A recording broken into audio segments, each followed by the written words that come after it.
नमस्कार राम राम मंडळी. तर मी गौरी, स्वागत आहे तुमचं माझ्या नवीन एका मिनी व्लॉगमध्ये. तर दिवसाची सुरुवात होते गुरं सोडून. तर गुरं घेऊन मी चालले होते दर्याला. तर निम्म्या रस्त्यात आले नाही तर शंभू लागला दूध प्यायला. गाय पुढं चालली तरी तो दूध प्यायचं काय सोडेना. गाय पुढं चाललीच आहे तरी दूध पितोय.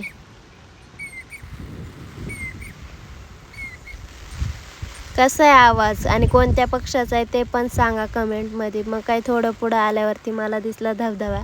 त्या धबधब्यावरून पडणाऱ्या पाण्याकडून एक गोष्ट शिकावी, जोपर्यंत आपली वेळ येत नाही तोपर्यंत आपण शांत राहायचं आणि जेव्हा आपली वेळ येईल तेव्हा आपण रुद्ररूप घ्यायचं. मग काय गुरं निघाली थेट कसायच्या वावरात.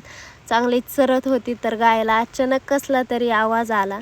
मग तिने सगळ्या गुरांना एकत्र गोळा केला आणि पहिलं शंभूला बघते हाय का नाही. मग काय ती मागं वळून बघते कसला आवाज आहे, पण तिला काही समजलं नाही. मग ती स्वतःहून वावराच्या बाहेर आली. मग तिच्या मागं सगळी गुरं तिच्या मागं आली.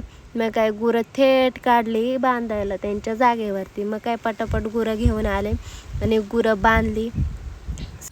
तर मी चालले होते घरी. तर घरी जाताना मला दिसली एक खेकड, जी अशी आहे की जी मला बघून घाबरून पळून चालली होती.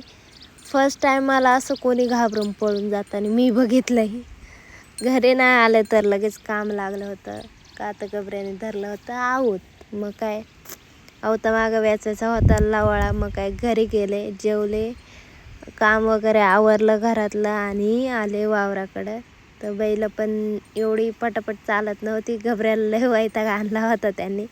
मग काय नाणी वेचितच होती, मग मी पण जरा मदत केली आणि फायनली आमचा लवाळा वेचून झाला. व्लॉग कसा वाटला कमेंटमध्ये नक्की सांगा. लाईक, शेअर आणि सबस्क्राईब करायला विसरू नका.